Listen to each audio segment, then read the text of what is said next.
This is why they bought Eric Adams and made Eric Adams endorse Andrew Cuomo. And this is why they were so aggressively trying to get Curtis Lewa to drop out. It is literally hitting you in the face. Even modest social democracy is a life or death style threat for all of the capital owners and even establishment Democrats as well. You think so? I mean, yeah, 26 billionaires have poured over $22 million into stopping Zohran Mamdani's campaign for New York City mayor. The list reads like a billionaire panic roll call.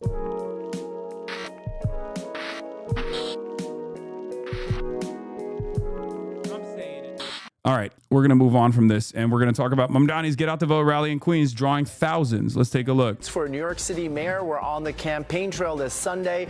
Zohran Mamdani getting a massive boost from two of the biggest stars in the Democratic Party. Good evening, I'm Arthur Chien. Congresswoman Alexandria Ocasio-Cortez and Senator Bernie Sanders joining the frontrunner on the stage at Forest Hill Stadium. That is where we begin tonight. Fox 5's Kendall Green is live in Forest Hills with more on this. Good evening, Kendall.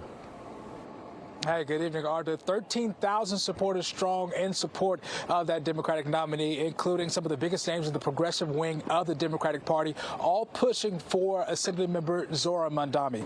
Now, with early voting already in full swing, Representative Alexandria Ocasio-Cortez, Senator Bernie Sanders, and the front-runner for Mayor Zohran Mamdani. I feel discouraged by the left's constant engagement in capitalist politics and its dismissal of socialist politics. Okay. Some of you love China. Many of you love China. What's the best thing about Chinese development? Okay, I'm going to use China as an example. What is the best thing about Chinese development and Chinese socialism and the way that it has existed in the world? And there are still many issues, of course. It's not like China is devoid of any problems, whether it be on the international front or whether it be on its own domestic affairs. It's the pragmatism. Okay, that's it. It's a reflection of the material realities and adjusting the goals in that direction, okay? Making incremental changes year over year that when looked at in a 20-year timeline, 30-year timeline, you recognize how far one can get, okay? And then people immediately go, China has a communist party, you propose bourgeois parties. My point always has been, work within the existing, like exhaust all options and work within the existing confines.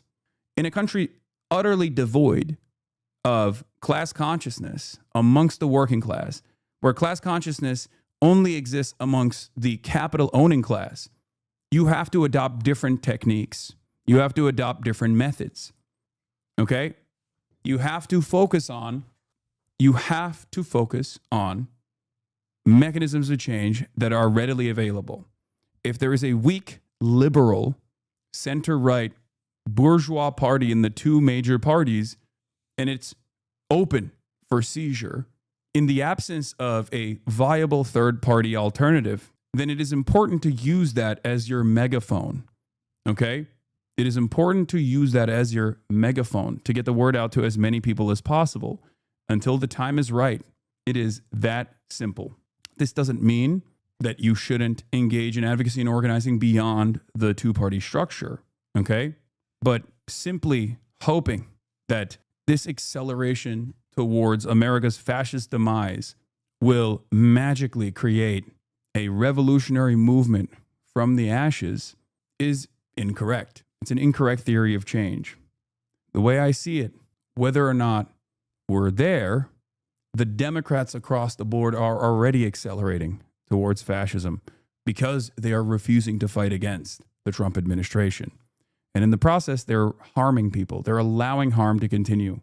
Anyway, let's continue. Drove home the slogan of this rally, New York is not for sale. Other elected officials, including Governor Hochul and Assembly Speaker Carl Heasties, also making their push for the Queen's Assemblyman. Now, tonight, we're a little more than a week out from the election, and all three self-proclaimed Democratic socialists aim to strengthen Mamdani's lead while pushing a big part of his campaign agenda, which is affordability. Now, let's take a listen to some of those fiery speeches tonight. A victory here in New York will give hope and inspiration to people throughout our country and throughout the world.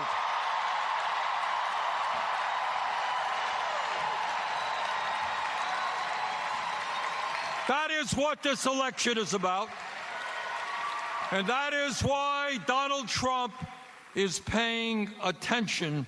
When demanding affordable housing is considered a radical and outlandish act, that we can afford our lives, our groceries, our transit is considered an outlandish and radical act, that we accept our neighbor as ourselves, a radical and outlandish act. But we must remember, in a time such as this, we are not the crazy ones, New York City. They pumped millions into this race, artificially lengthened my beard to make me seem menacing, painted our city as a dystopian hellhole, and worked night and day to divide the people of New York. They failed. Now, this rally comes as Mamdani has a commanding lead of 49%. 28% is for Andrew Cuomo, and 13% is on the board for Curtis Lewa. But that's the latest here in Forest Hills, Queens. Kendall Green, Fox 5 News. Arthur? All right, thank you, Kendall. As Kendall mentioned, former Governor Andrew Cuomo is trailing, but he was also campaigning in Queens today. He was in Kew Gardens. The now independent candidate recently earned the endorsement of the New York Daily News editorial board. Cuomo making this appeal to voters at a rally against... Key pickups for Andrew Cuomo, guys. Big. I'm shocked. I was really waiting on that coveted New York Post editorial endorsement for Zohran. Shocked, I tell you. Also, another one of my favorite things that Andrew Cuomo and everybody else does is when Andrew Cuomo will literally turn around and in the same breath be like, why are we talking about Zohran made his campaign on Gaza? And then this is what he does like a day after, okay? One day he's like, Zohran is campaigning about a foreign country. I don't understand why he's doing this. And then the next day he's at like the Israel rally in front of the Israeli flag being like, I'm going to be the mayor for Israel. I'm going to be the best mayor for Israel. That's why I'm running. He's not trying to win anymore. He's just trying to do as much damage as possible before he loses. I know. I see that. Anti-Semitism. Mayor of New York should not be your first job.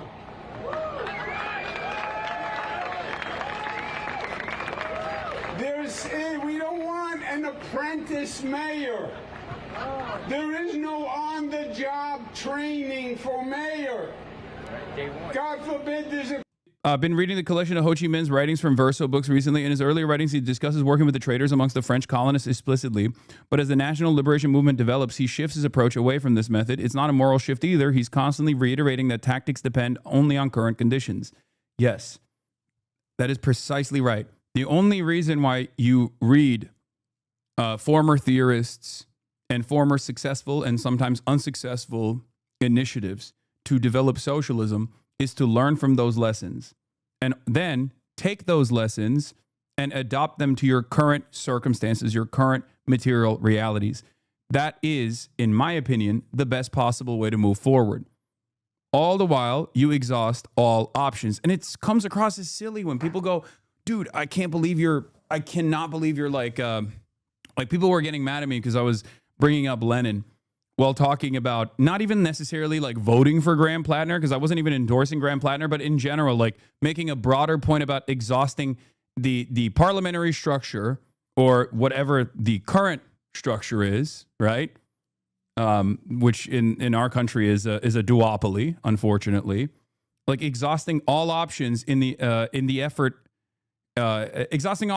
direction of fomenting revolutionary sentiment amongst the masses, but in an effort to do so, you have to be where the masses are. And as far as it stands, at the heart of empire in the United States of America, the place where the Cold War was fought and won against socialism, the masses are liberal. They're self-described as liberal. So you have to work amongst the liberal masses and unlock their own revolutionary potential from that. Bro, they calling you the same as the horse guy now, a shit lib? Yeah, I don't care. They're calling me the hammer and sickle guys who refuse to engage with what I'm saying, and refuse to offer any sort of viable alternatives, will say I'm a shit lib, okay, and say I'm out of my element. Yes, this as well. But then they have no real viable mechanism for change whatsoever. They just want to chirp, and that's fine. The masses are liberal. Then how did Trump get elected, lol? Do you think that the Republican Party in the United States of America is not also liberal, at least a base of support? They are. A lot of you are operating with the American understanding of the term liberalism. I'm using the political theory of liberalism. The masses are liberal. That's precisely the reason why we have a center-right liberal party known as the Democratic Party, and we have a far-right reactionary party that is also liberal, but now moving in a post-liberal fascist direction known as the Republican Party. It is funny when people say, this is me out of my element, when this is my element. Even if there was a time where restructuring will shake things up so dramatically that there is even a necessity for a Marxist-Leninist vanguard or whatever that might look like when the time comes, what people don't understand is that that is not going to magically materialize. It is up to you to ensure that a left flank alternative growing within the Democratic Party is not a mechanism of sedation, but instead a mechanism of revolution. If you give up on these options, if you give up on these options that are readily available and say, it's not perfect, I have a different opinion, you will never be able to make the changes. But it's okay, because I think only time will show. Only time will show if it's successful or not. And I think many of you who have this cynicism will either realize that this was an appropriate measure at that moment in time, in this moment in time, and get on board, or you'll just continue pushing the left flank of the Democratic Party is how we get the revolution. No, that's not even what I'm saying. That's not even what I'm saying. I don't think the Democratic Party is going to become a working class party. I don't think it's going to become a workers' party. It has always been a bourgeois party. Okay? But the Democratic Party within our current duopoly is the most viable method of spreading the word. Okay? Because I am of the mindset that if the third party alternative was there already, we would have at least some semblance of a mass movement. But in the United States of America, as it stands, we do not. Crisis. There's a Florida terrorist attack, God forbid. You need a mayor who knows and has the experience and has the ability, and that is not Zohran Mamdani, who's never worked a real job in his life. Cuomo also says he will hire additional police officers and provide new opportunities for businesses to operate in New York if he is elected. And Republican candidate Curtis Sliwa also in Queens today, speaking at a Sikh temple in South Richmond Hill. Sliwa spoke of how it was the Sikh community that taught him the importance of volunteering. And I have learned from the Sikh community that you have to provide selfless service to the community, not just to members of your own religion, but to all poor and indigent people. I'm on the subways every day. I'm the only candidate to ride the subway. Sliwa continues to emphasize public safety, saying he and the Guardian Angels used to help Sikh cab drivers in the 80s who were being attacked and robbed. Now, Fox 5 is covering every angle of the upcoming election. Using infantile to prove a point about Platter or engaging with the Democratic Party isn't even the right piece to be making. The point is honestly better made by Kautsky's work or what is to be done by Lenin. Infantile was only in regards to Panakek rejecting parliamentary participation and even the formation of a workers' party in favor of communism via council. Yes, it was a more aggressive approach, but I think a lot of people who don't fancy themselves to be left-coms do actually reflect left-com style politics. Like the notion that one day out of nowhere that there is going to be a magical death to capitalism due to its inevitable, due to its contradictions should not stop you from playing your part and ensuring that there is at least a base for this alternative restructuring to take place when the time comes. And in order to get there, you have to use every available opportunity, every available method. You can watch Politics Unusual Fridays at 6:30 with our Morgan McKay and Battleground NYC, the fight for your vote, hosted by S. Yeah, I'm not an idealist. I'm a materialist. All right, let's continue. 164,000 people voted over the weekend as the poll sites open for day 3 of early voting. Let's take a look. And yes, he is still hammering the 9/11 shit. Campaigning in Harlem, Andrew Cuomo continues to slam Zohran Mamdani over 9/11 rhetoric. Today, he's calling out the Dem nominee for inviting controversial truth streamer Hasan Piker to his rally last night. And it's like, I don't think this is, once again, I don't think this is like a bar. And he just keeps hitting it so hard. And it unironically makes me feel like he now realizes he's losing.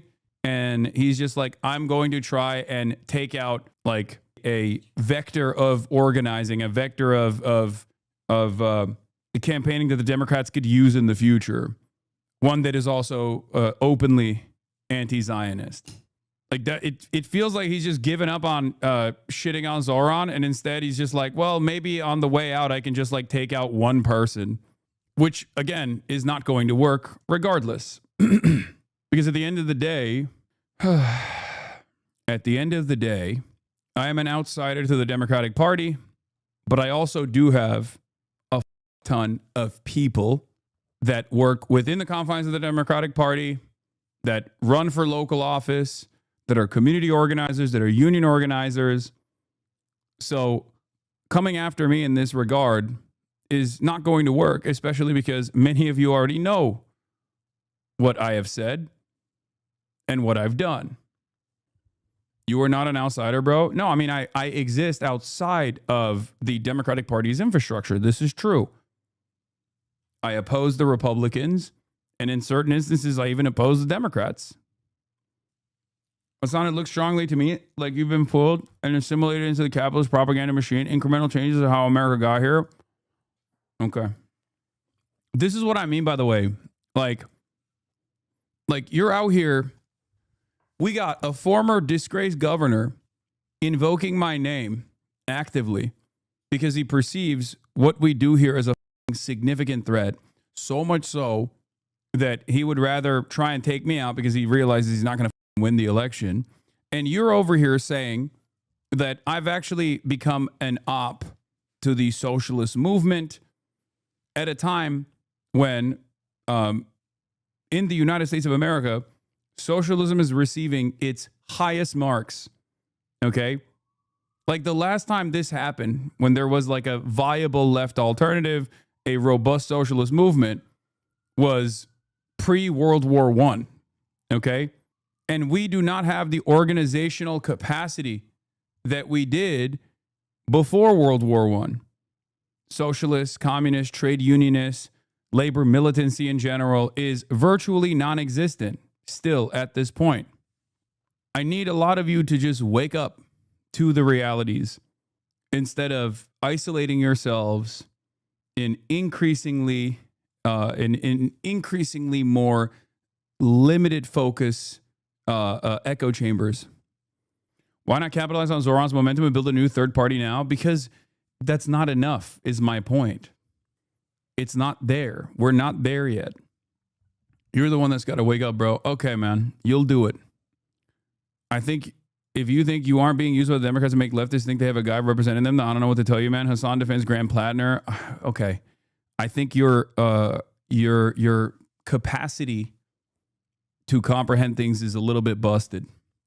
But I think this is unproductive to consistently talk about, you know, your bad faith and uncharitable interpretations of things that I haven't even said. Okay? Yeah. Unca's gone liberal while I, the enlightened communist, have been pushing the vanguard by typing in Twitch chat and being as annoying as possible. I will also say, at least in my experience, what I have seen is that time actually has the capacity, only time has the capacity to shift people's priorities and perspectives. That's it. A lot of people who have these sorts of concerns had these sorts of concerns years ago as well. It's something that I have heard time and time again.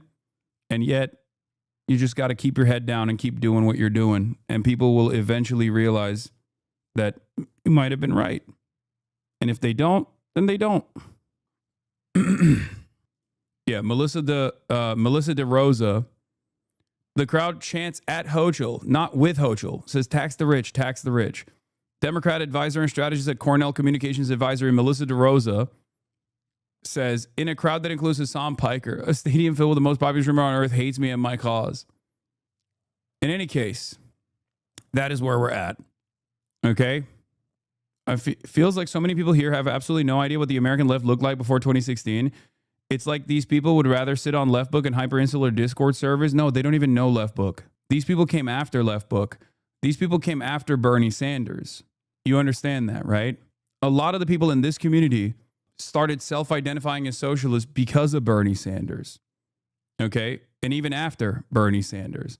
So they don't know how dark things were in 2013. And the same goes for Palestine as well.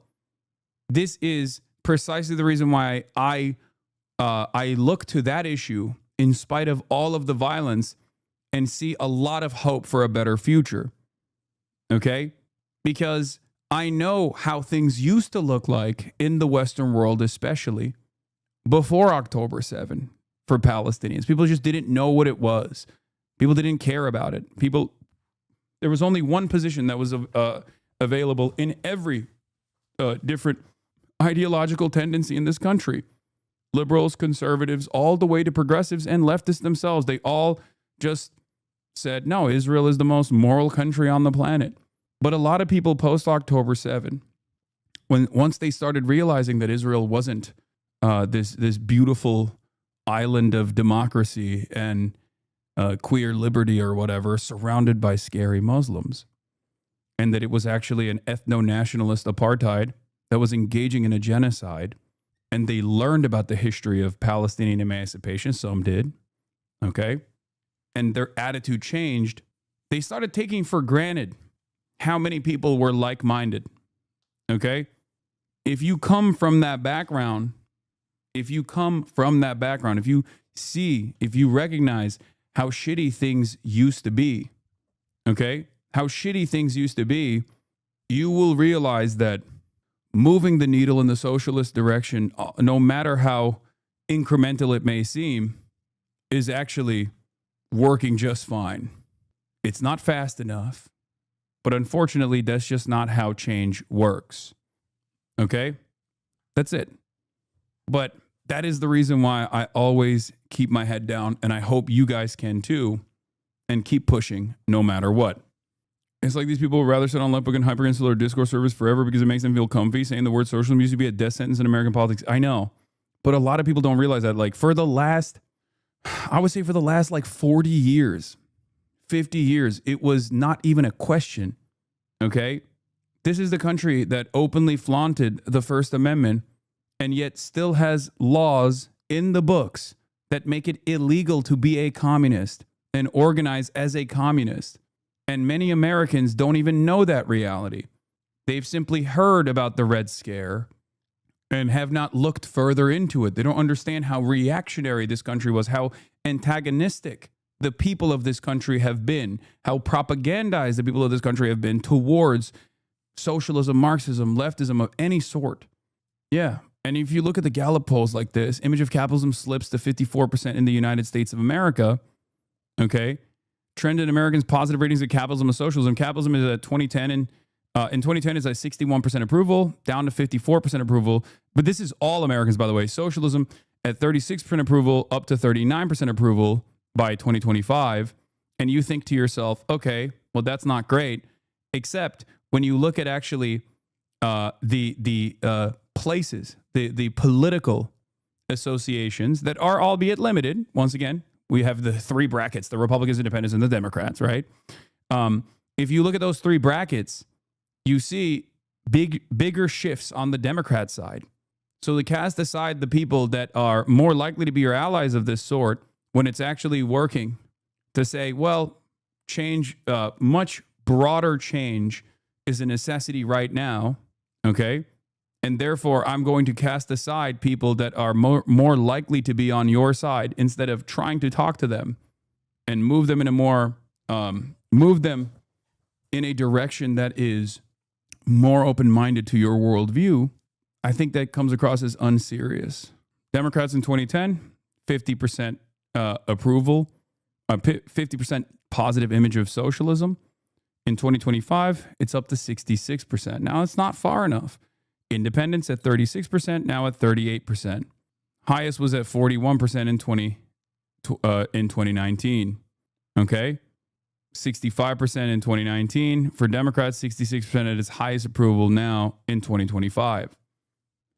You have to factor in how propagandized Americans are when you look at this stuff. The same goes for Israel as well, right?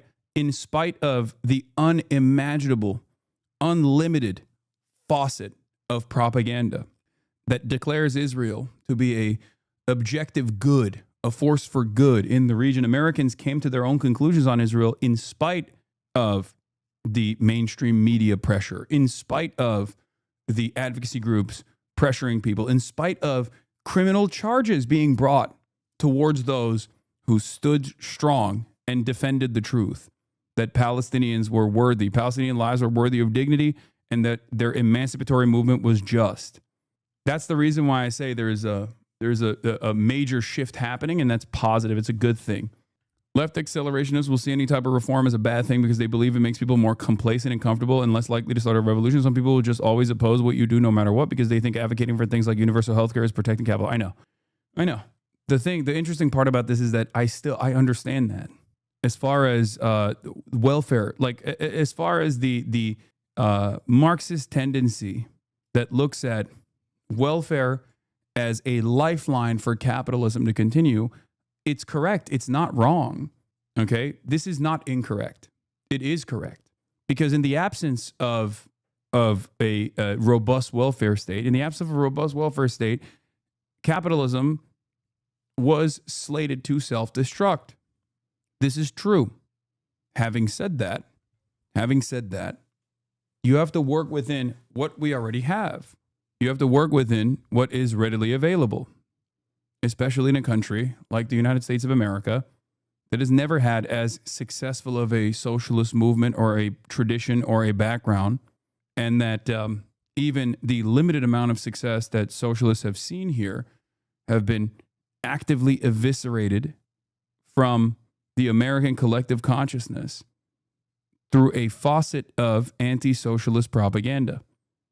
So far, more than 160,000 ballots across the 5 boroughs. Yeah, New York City's mayoral race, surely one of the highest profile races in the country this election season. Pundits, politicians, for the president down, all trying to influence how New Yorkers vote. And there's still 8 days to go until Election Day, so still some time to sway voters those candidates are hoping for. And still, you, New Yorkers, still have to make your voices heard. So Eyewitness News reporter Crystal Cranmore is live for us at City Hall with each of the candidates and their agendas for today. Good morning, Crystal.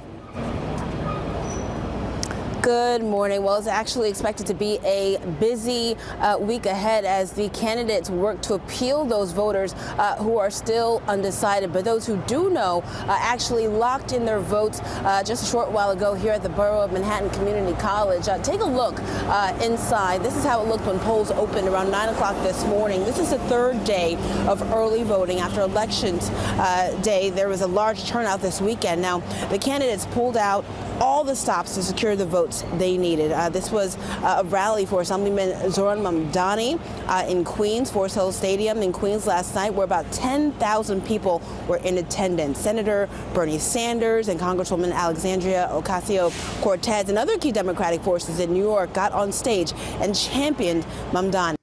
That universal health care be paid for the blood of the third world that's colonized. You end this only by getting rid of capitalism is a social chauvinist position. It unironically reminds me of Trots when I hear stuff like that. I know that people will say, how dare you? How dare you bring this up? How dare you bring up this this major division? You're actually a Stalinist if you believe this. But it does. It reminds me of like the permanent revolution rather than where you can get it and how you can do it. Okay?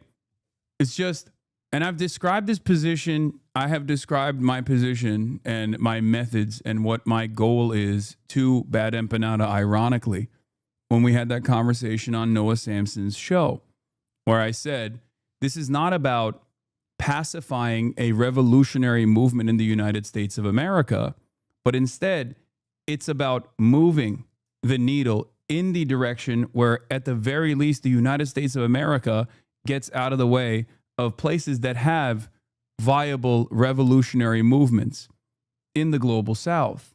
Because if you believe that the labor aristocracy is ultimately going to cause workers in the United States of America to say, well, I'm actually comfortable with my position now, we should continue imperial super profits as long as they're redistributed amongst the working class of Americans better, okay?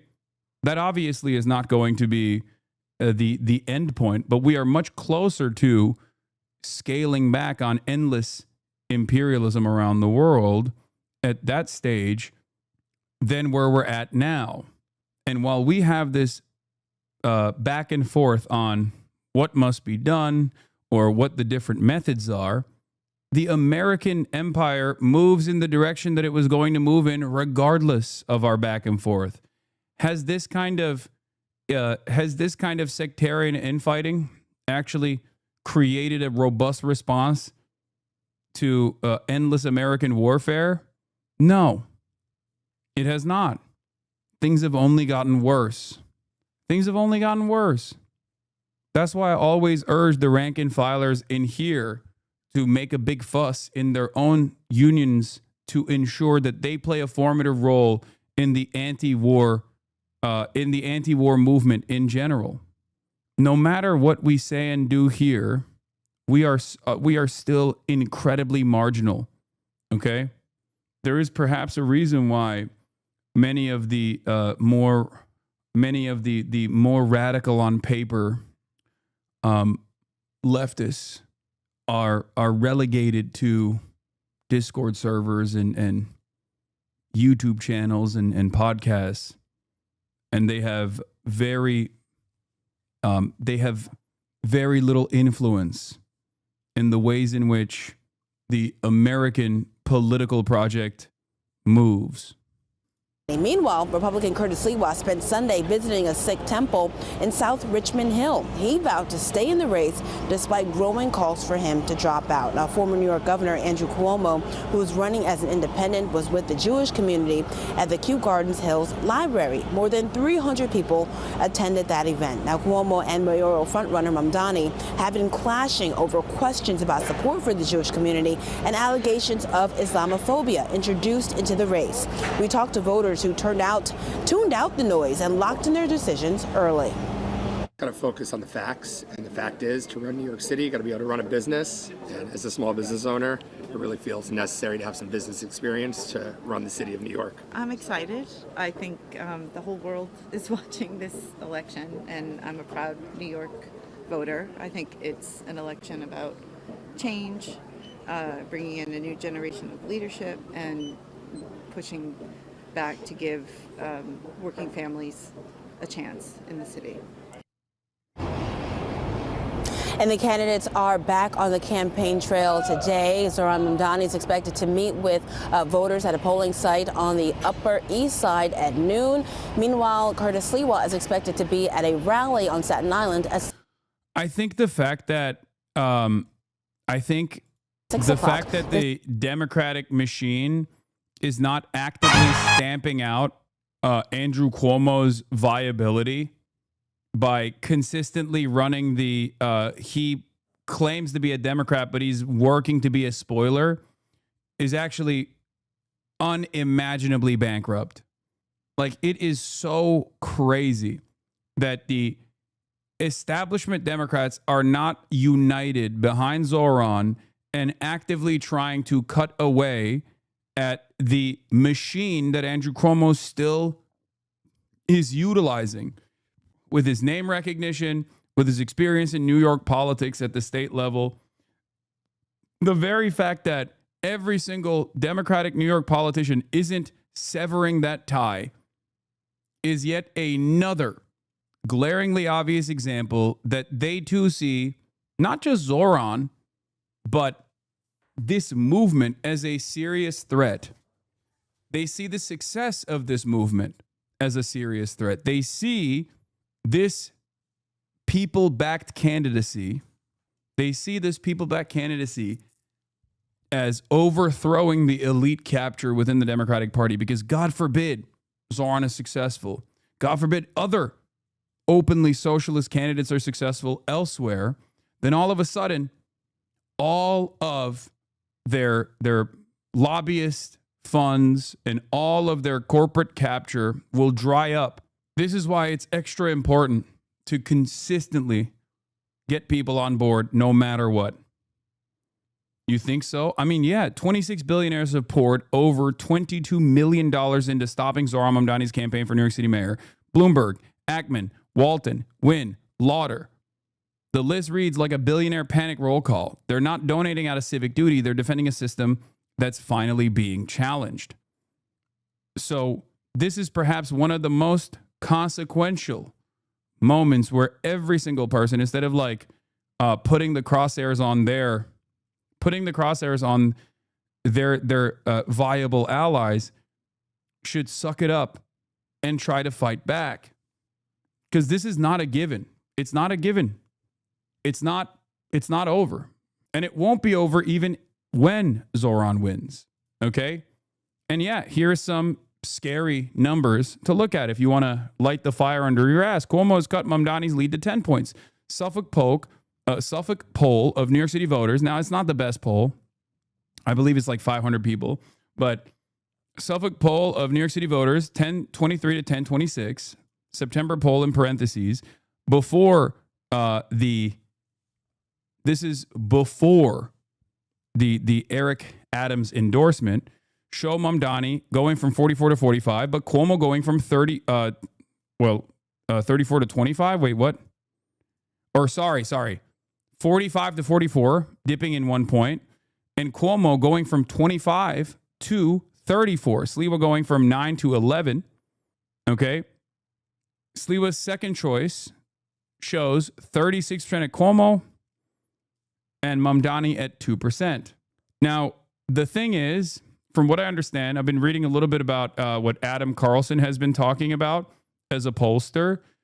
They are, one of the biggest problems with polling in general is that they're too reliant on previous voter patterns in order to develop projections, right?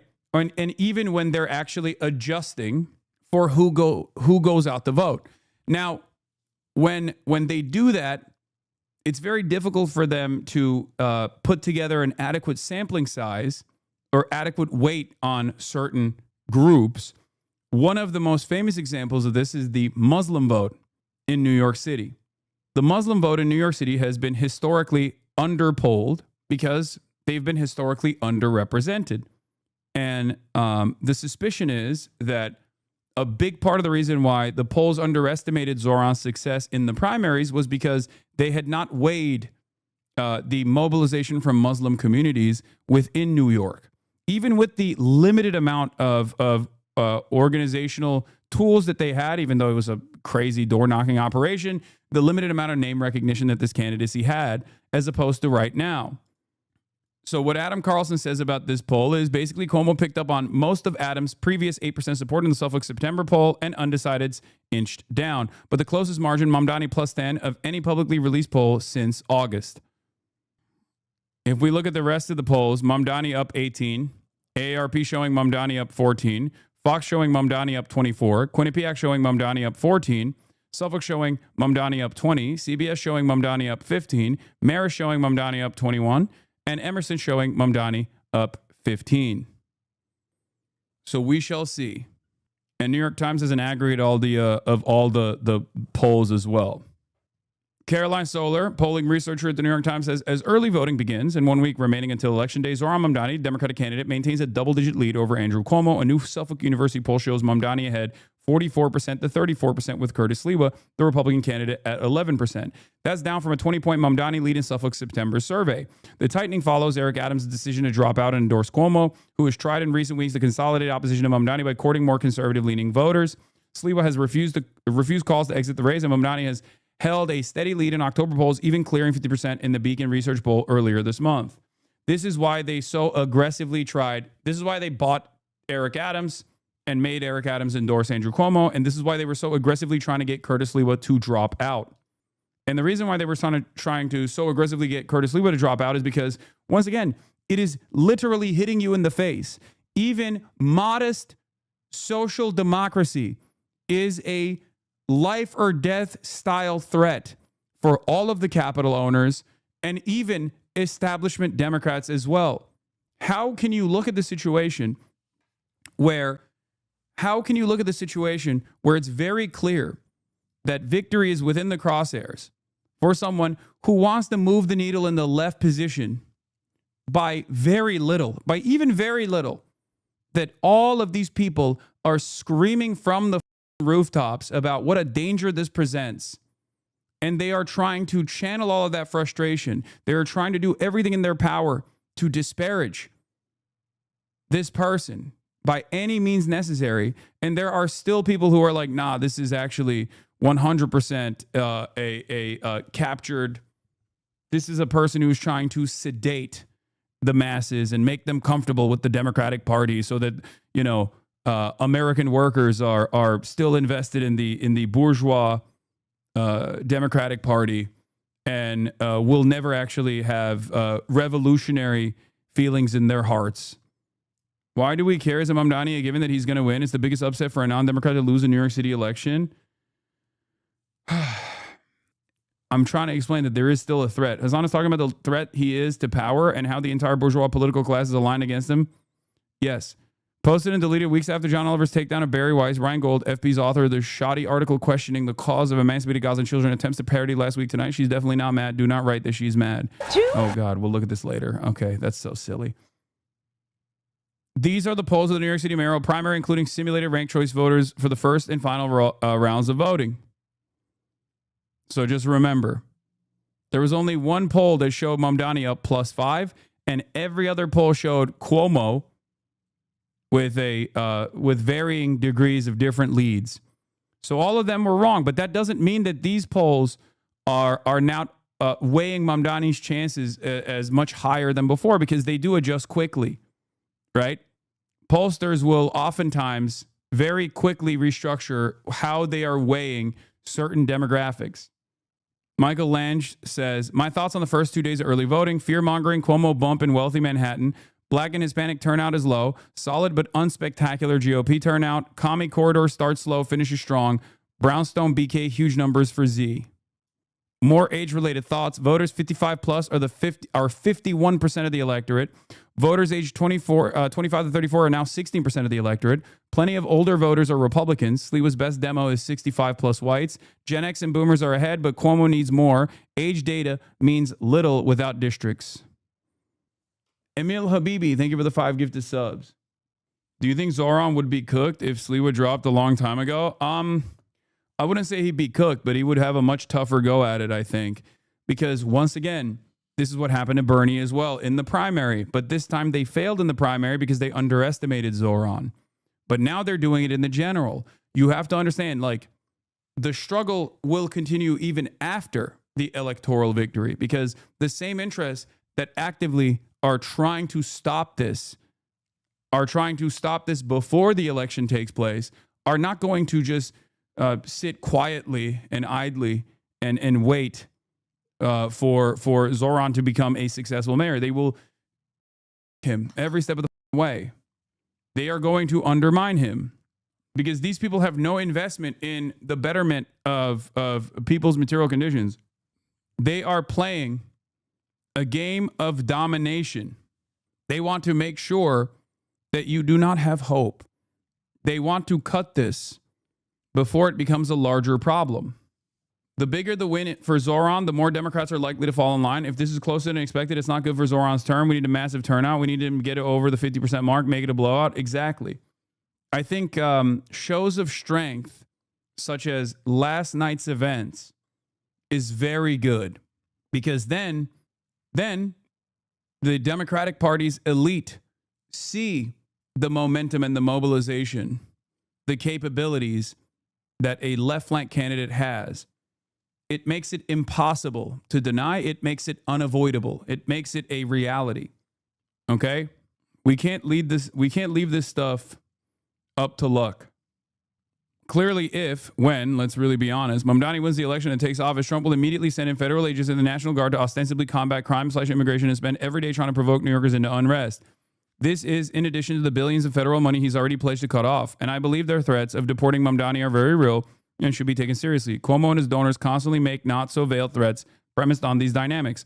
What would be useful is if our media explained this motivation and strategy of tension while reporting on this inevitable crackdown and provocation, rather than running with Trump's completely nominal aim of fighting crime or legal immigration. This will not likely happen, of course. One recent template is Trump's bogus claims to be taken on narco-terrorists and drug cartels while he attempts to provoke Venezuela into a regime change war. A drugs framing everyone from the New York Times to the Atlantic accepts and runs with, despite its obvious fakery. It's bullshit. It's transparent bullshit. And yet, for some weird reason, well, not so weird reason, we know what the actual reason is, there is this normalization. Iraq 2.0, one could say. But in any case, this is a 34. Oh, this is just the Zohran speech from the rally. Class, whose And apparent this is the AOC speech as well. AOC directly challenges Trump in fiery speech in Queens. All right. Fox's TikTok comment section is pro Zohran. As we stand on the precipice of taking this city back from corrupt politicians and the billionaires that fund them, let our words ring out so loud tonight that Andrew Cuomo can hear them in his $8,000 a month apartment.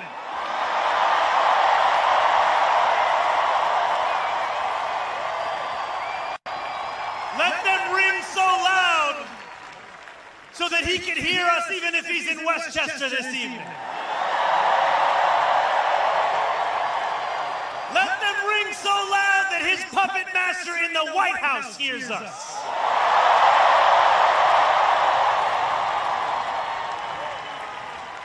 New York is not for sale. And now, as we stand... So that was posted on the Fox News TikTok. Now let's look at the comments on Fox News TikTok. Fox posting this like it's supposed to make me stop liking him.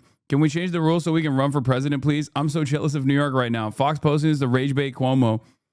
Free New York from AIPAC. Look at the people behind him. All Muslims. We are in trouble.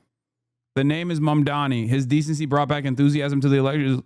One comment that's negative and weirdly suspecting that the Sikh people behind him are Muslim, racialized Islamophobia as always. And then the rest are like, can he be president, please? Zohran's team also came out with a Fox News ad, and I think that's pretty brilliant. My radical, in air quotes, agenda. Let's take a look at that. He is a communist. Hey, I'm the actual Zohran Mamdani, not the guy they talk about on this channel. My radical agenda? Turn the page on the billionaire-backed politics of Andrew Cuomo. Make the city affordable, tackle government waste, keep New York safe, and deliver on our promises with universal childcare, rent that you can afford, and a property tax system that actually makes sense. So don't be fooled by the noise. This is who I am, and you're who I'm fighting for. Paid for by Zohran for NYC. He also has a decent amount of money as well, and I think that when you pair up good policies and you can bankroll said good policies with a broad media campaign, something that Kamala Harris failed to do because she did not have the good policies. She did have the fat purse, right? I think you can overcome these odds. Don't get false optimism laws. TikTok, I always see liberal comments, even on Fox. I know, I'm just pointing to the fact that Fox News' message is supposed to resonate with Fox News TikTok watchers. There's plenty of right-wingers on TikTok. Squirrel made a decent comment on Islamophobia. I suspect that they're saying the same thing that I've been saying, which is that Israel defenders and Israel in general realize that they can't actually win people back to loving Israel. But what they can do is disparage Muslims. They can really tweak the dial on Islamophobia and therefore make people fearful of Muslims and then make it seem as though, you know, Israel is fighting against Muslims. Like, I don't really like Israel, but I guess they're fighting Muslims and I hate Muslims. That's it. Elon Musk has recently turned on the Zionism dial on the algorithm to the max for his daddy Netanyahu. This post was immediately targeted by Zionist Israeli boss and troll farms, and they've been posting the same script nonstop since. It's instructive to look at what they all say. Two main repeating lines, aside from the typical classic Hasbro bullshit about how Palestinians are intrinsically violent and subhuman, is the obsessive focus on immigration and Muslims. That's the new strategy. We're going to do a War on Terror 2.0 Hasbro operation in the U.S. and West and just ramp up the most insane, deranged, Islamophobic racist bile imaginable. That will make them forget about our genocidal mass slaughter and rape of Palestinian babies, toddlers, children, girls, boys, and women. Creating huge, vast, fake AI-run accounts that mimic real people, preferably women and minorities, so we can pretend we have deep organic support among broad swaths of the population, and then give them all the same script to repeat everywhere on Twitter, Instagram, Facebook, YouTube, and of course TikTok that they now directly own. OMG, Muslim Islamic invasion. OMG, Muslims. OMG, invasion by Browns. The jihadi Browns Muslims are invading you. Oh my God. Oh my God. There has never been more disgusting, depraved, shameless creature than the genocidal Zionist. Former U.S. envoy to combat anti-Semitism, Eli Kohanim, says, never forget, early voting begins today. Vote Andrew Cuomo and save our city. I mean, this is insane, right? Anyone flippantly posting images like this for clout is a ghoul. Everyone I know lost someone that day. I still have nightmares about what I saw. Nearly 50,000 first responders and others now suffer from 9/11 linked cancers. Our pain isn't your cannon fodder because only Zohran Mamdani has the right to evoke 9/11. You know, his aunt got mean looks on the subway. What's ghoulish is the people who would vote for a guy who campaigns with the unindicted World Trade Center co-conspirator anywhere near City Hall who seem to have forgotten 9/11. Like, this is such a psychotic reaction to a guy who has nothing to do with 9/11, obviously, duh, but happens to be Muslim. He was an 8-year-old Muslim boy in New York when 9/11 happened. He too also suffered the trauma, as many New Yorkers did. It's insane that they would turn around and make it seem as though he is responsible for 9/11 or will do another 9/11. What is this? All she did was, ho math. Yeah, a freak. A lot of conservative politics comes down to these guys being mad that women don't want to fuck them. Yeah, I know. I saw this. It's amazing. How is this not political suicide? Because you can get away with being as shitty as you want to Muslims in general. I know you meant this to be racist against Mamdani, but this most likely reads like vote Cuomo or else we'll do another 9/11. Matt Lieb.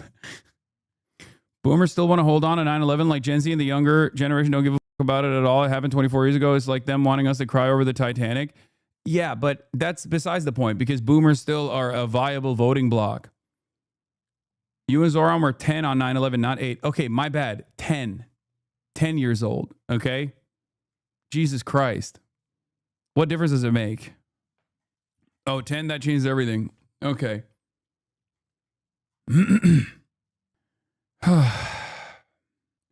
What's also making me go crazy is that Zohran has said nothing even remotely anti-Semitic, nothing that you can even remotely call into question as being anti-Semitic, and yet they keep saying he's anti-Semitic because he's Muslim and also anti-Zionist. All right. Meanwhile, Andrew Cuomo is unimaginably racist, unimaginably Islamophobic. And yet no one turns around and goes, hey, man, what the fuck are you doing? No one calls into question that the city with the largest number of Muslim voters, right? And the guy running for mayor is directly calling harm upon 1 out of every 8 New Yorkers who happen to be Muslim. Zohran hasn't said anything anti-Semitic, and yet they write a million think pieces about how him being, brown is very scary for the Jews in New York, even though the Jews in New York are basically 50-50 split down the line with 2/3 under the age of 35 voting for Zohran, right?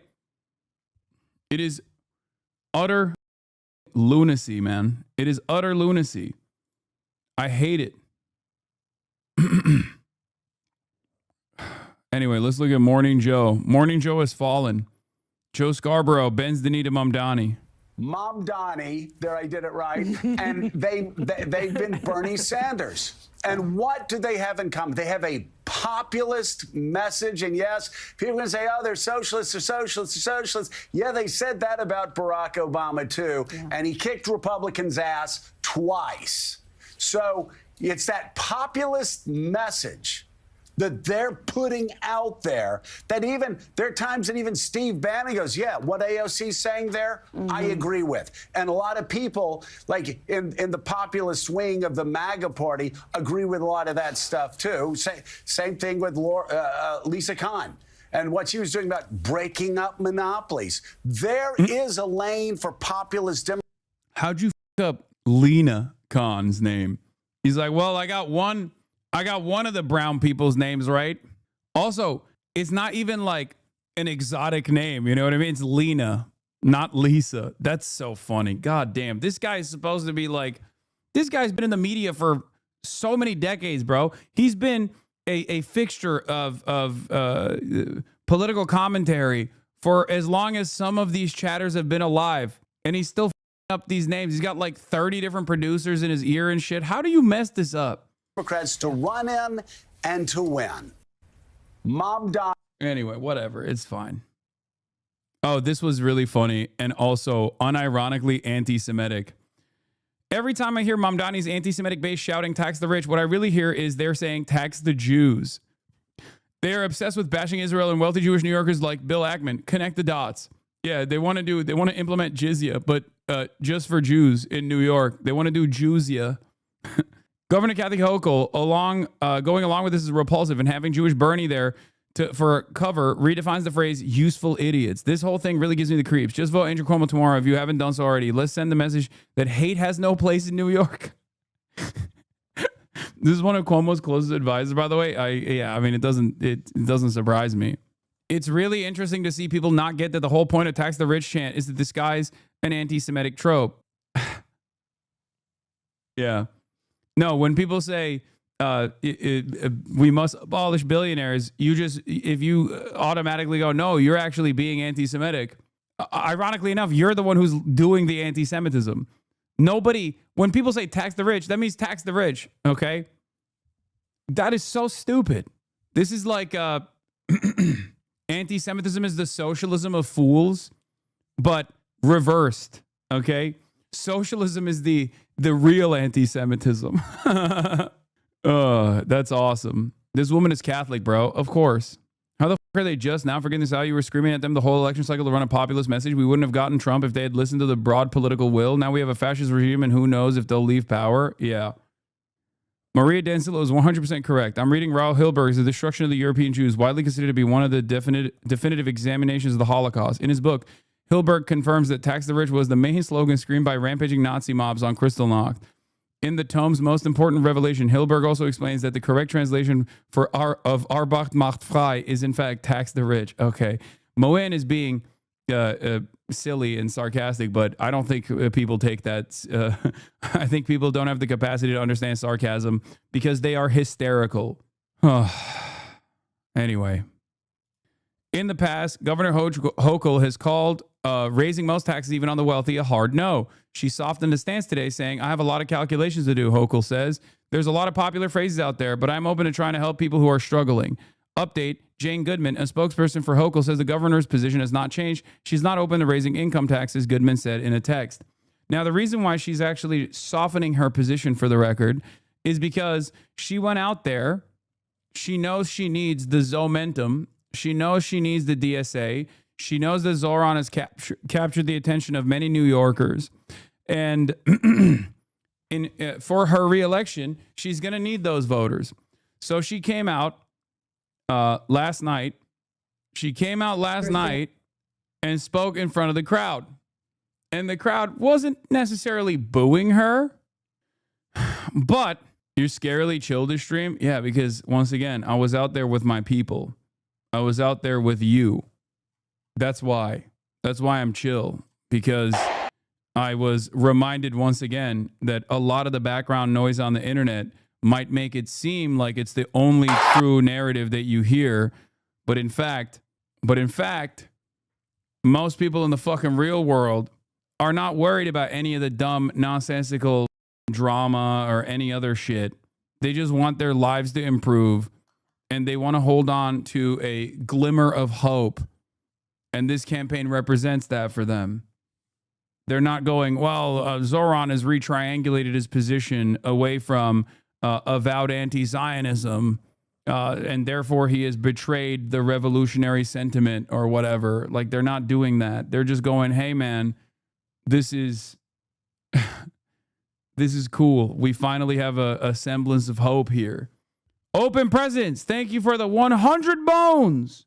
But that's why I'm chill. Every time I touch grass, every time I touch grass, every time I'm surrounded by people in the real world, I am reminded that a lot of the stuff online is so algorithmically boosted.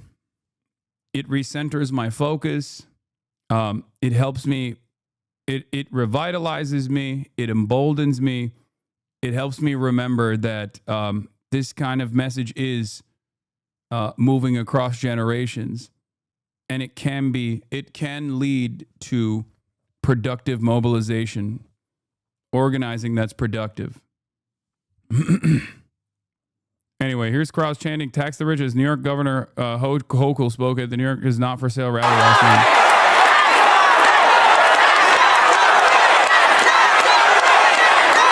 Also, look at this crowd, by the way. They were trying to say, like, oh, there's all white guys in the crowd. It's all white men. First of all, figure it out. Is it a good thing or a bad thing that there's white men in the movement? Okay? Because I thought the Democrats had moved past that point where they were like, how do we get the white men? Now they're like, actually, it's there's too many white men in this crowd. It's not diverse. It's not diverse.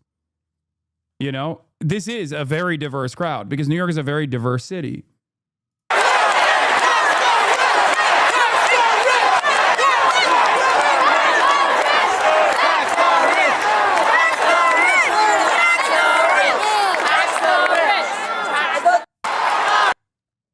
I was there. I am black. I was chanting with them. Yeah. I mean, we saw the Hasanabi has out there incredibly diverse. It wasn't all corked up white boys in the way that many people say it is. In the way that many people in this community sometimes say it is, you know? It's just not. It's not like that at all. Yeah, I know. Melissa DeRosa, another Cuomo acolyte, said, in a crowd that includes Hasan Piker, Jeff Colton was there filming, says, the crowd chants at Hochul, not with Hochul, tax the rich, tax the rich. Then Hochul turns around and says, I hear you. Hochul says, after several rounds of tax the rich, I love to see this energy and the passion.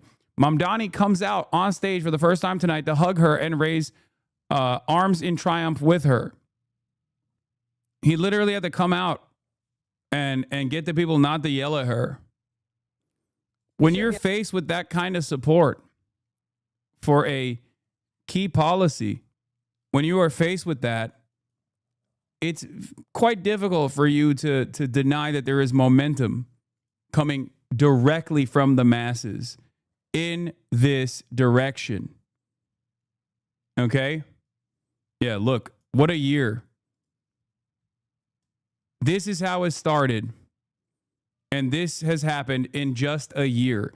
Things can move so rapidly. Okay? You never know. This is why, I mean, it's falsely attributed to Lenin, but you know, there are decades where nothing happens, and then there are weeks where decades happen. And it sucks that there are a lot of people. You help with this? I didn't help with this. You did. You all did. I'm one person. I'm nothing. Without all of you that are not only tuning in, but then also going outside and knocking on doors, okay? I'm just one guy chirping. I'm just one guy chirping in the wind. That's it. Because of you, I traveled from Germany to go canvas for Zohran. Hell yeah. Not true. You open people's eyes, including mine. I know, but if you, remember, if you weren't charitable, if you weren't open-minded, if you didn't go on your own journey, okay, of self-reflection and self-criticism and change your attitude, and then on top of that, decide to mobilize, this wouldn't work. That's it. That's what I'm trying to explain to you. Without you, I am irrelevant. Okay?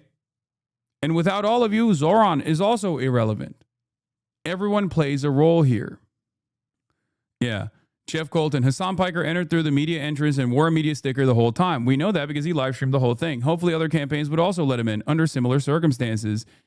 NWS, this guy, not even a fan of mine, okay, not even a follower, says, imagine telling Andrew Cuomo at the peak of his 2020 COVID press conference hype that in 5 years he'd be making a desperate attempt to save his failed campaign by focusing his closing message on his opponent's association with a Twitch streamer. That's how stupid it is. And sometimes we get swept away by narratives that people in positions of prominence really try to focus on, really dial in on. But it is crazy. It's also crazy because, like, back then, I was wearing, ironically, the Cuomo Fauci hat all the time, talking about how stupid it is that Democrats were fantasizing about Andrew Cuomo. If you recall, if you were back here in 2020, I would routinely make jokes about how much liberals talked about Andrew Cuomo. Back then, I was still ripping into Andrew Cuomo for playing a formative role in crippling the New York City health infrastructure, the New York State health infrastructure, by offering goodies to his Republican allies in Albany so that he can maintain his grip of power, and how much that led to the demise of New Yorkers during COVID.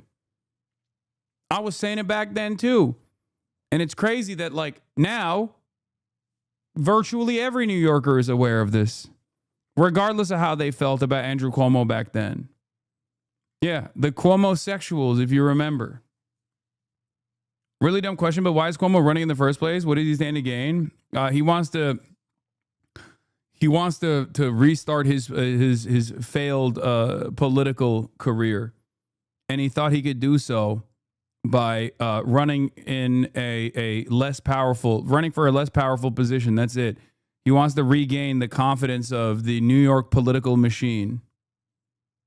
New Yorkers in the know have always shit on Andrew Cuomo for everything that he's done, using the power of the governor's office to basically destroy its left flank, to solidify New York as an establishment Democratic stronghold. Yeah, here it is. Here's my Cuomo Fauci 2020 hat. Of course, I was wearing it ironically while making fun of Cuomo, but just chirping has been a beautiful way to validate thousands in their revolutionary empathy and goodness through broad and treacherous societal undulations. Do you still have it? Yeah, I do. Of course I do. Hasan Reaction is one of the best ones in the React channel.